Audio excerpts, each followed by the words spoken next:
one of the most dangerous and heinous misconceptions describing the Arab-Israel conflict is the suggestion that Israel is a colonial entity, created by European powers to atone for the crimes of the Holocaust.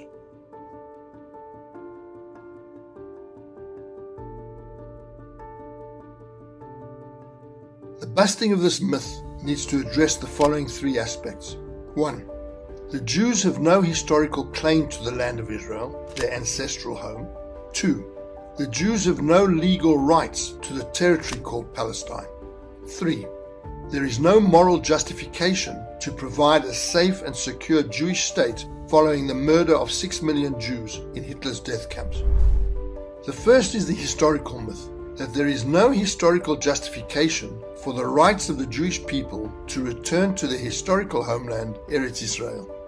This myth does not take into account the rise of Zionism in the 20th century. Zionism developed in Eastern and Central Europe as a national liberation movement of the Jewish people to return to their land.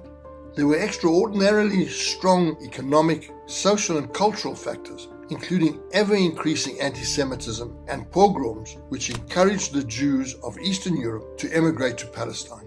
Zionism is the return of an indigenous people rightfully to its ancestral homeland. To suggest that Zionism should be compared to the colonial activities of the European powers of the 19th century is a gross injustice. For example, there are no cities in Israel called New England or New York, New Vilna or New Bialystok. Historian Ran Akassi maintains that the claims of both the Jewish and Palestinian Arab communities can rightfully claim degrees of indigenous connection to the territory, but that Palestinian Arab claims of being the sole indigenous inheritors of the land are dubious. In addition, Amnon Golan states that Zionism was not imperialist nor colonialist in nature, but a national liberation movement that developed in Eastern and Central Europe in conjunction with other liberation movements in these regions. There are numerous books, articles, and essays attempting to delegitimize Israel's right to exist. It should never be forgotten that the only country whose legal existence is questioned daily on almost every international stage, and that is Israel's.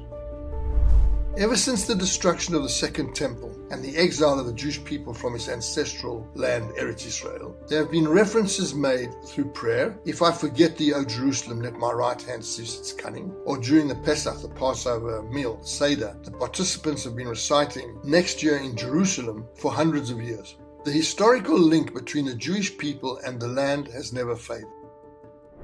Herzl wrote Die Judenstadt, The State of the Jews, which was published in February 1896, to immediate acclaim and controversy. The book argued that the Jewish people should leave Europe for Palestine, the historic homeland. The Jews possessed a nationality. All they were missing was a nation and a state of their own.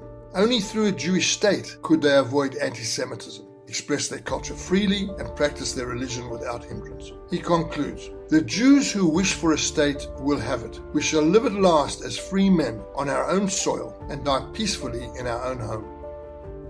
The second aspect which needs to be addressed is the legal claim. On the 14th of May 1948, the State of Israel was established by Israel's Declaration of Independence, in part of the former British Mandate of Palestine, and in accordance with the United Nations Partition Plan. The Arab League and Arab countries opposed any partition of Palestine and to the establishment of Israel, and took military action against the newly formed state. The United Nations General Assembly Resolution 181 recognized the legal right of the Jewish people to a safe and secure national homeland.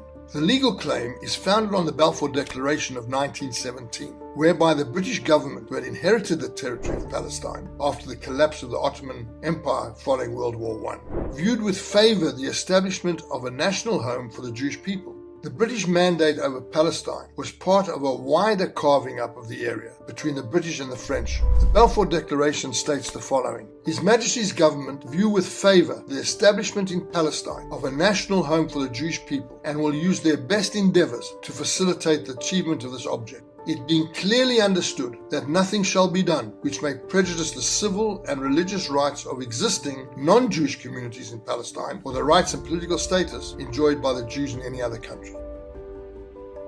The idea of colonial expansion was used initially to describe the settlements established in the occupied territories after the Six-Day War of 1967.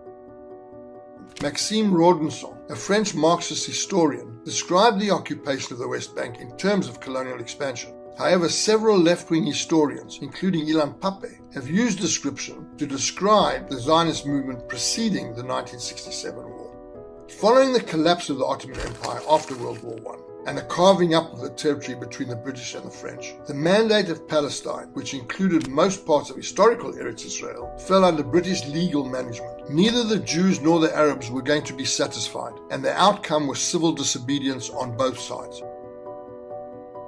The civil war which broke out in Palestine forced the British to abandon their mandate to the United Nations, who set up UNSCOP, United Nations Special Committee on Palestine. The recommendations of this committee were adopted, and the State of Israel was born with the complete legal backing of the UN, although the Arabs fought the resolution and recommendation all the way through the legal process. There is, however, the issue of moral precedence over the former two claims. The moral element, opined by Professor Gideon Shimoni of the Hebrew University, is as pertinent today as it was when it was first propagated many years ago. He states, "The moral imperative was important as the historical and legal context, namely that at the time the overriding moral questions had to be, where was the greater need, where could the most good and the least harm be done?" Long before anyone could have imagined that persecution of the Jewish people would culminate in the Holocaust, the moral answer was priority for the creation of a safe and secure state for the Jewish people. How much more so in 1947, in the aftermath of the Holocaust, when it was so painfully clear that even the remnants of the European Jewish communities that had not been murdered by the Nazis could find no haven other than in a Jewish state.